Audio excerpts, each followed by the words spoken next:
ঢাকাইয়া চলচ্চিত্রের গণ্ডি পেরিয়ে কলকাতা চলচ্চিত্রে সফলতা অর্জন করেছেন অভিনেত্রী নুসরাত ফারিয়া।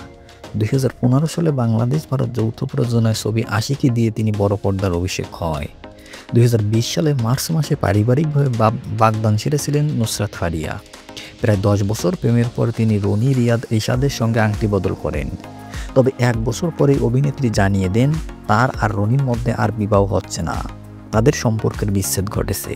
এরপর থেকে নুসরাত ফারিয়া একা জীবনযাপন করছেন এবং গত ২ বছর নতুন কোনো সম্পর্কে জড়ায়নি। সম্প্রতি এক সাক্ষাৎকারে তিনি এই বিষয়টি নিশ্চিত করেছেন এবং বিচ্ছেদের কারণ স্পষ্ট করেছেন। এছাড়া বিয়ের জন্য কেমন পাত্র খুঁজছেন সেটাও জানিয়েছেন নুসরাত ফারিয়া। তিনি বললেন, আগামীতে যে আসবে তাকে অবশ্যই আমার থেকে শিক্ষিত হতে হবে, স্মার্ট এবং ব্যক্তিসম্পন্ন হওয়া জরুরি। ব্যক্তিত্ব থাকা খুবই গুরুত্বপূর্ণ। তাকে নারীদের সম্মান করতে হবে এবং আমি কিছু বলার আগেই যেন তার চোখের ইশারা সব বুঝে ফেলে, এমন একজন মানুষ চাই। নুসরাত ফারিয়া আরও বলছেন, নতুন সম্পর্কের বিষয়ে তিনি বেশি সময় নেবেন না। মনের মতো কাউকে পেলে দ্রুত বিয়ে করতে চান এই অভিনেত্রী।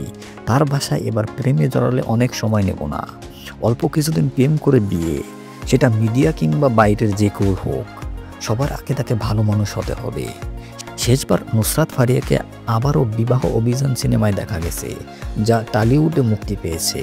এছাড়া সুরঙ্গ সিনেমার আইটেম গানে নাচতে দেখা গেছে এই অভিনেত্রীকে। নুসরাত ফারিয়াকে কার কার ভালো লাগে কমেন্ট বক্সে লিখে জানান।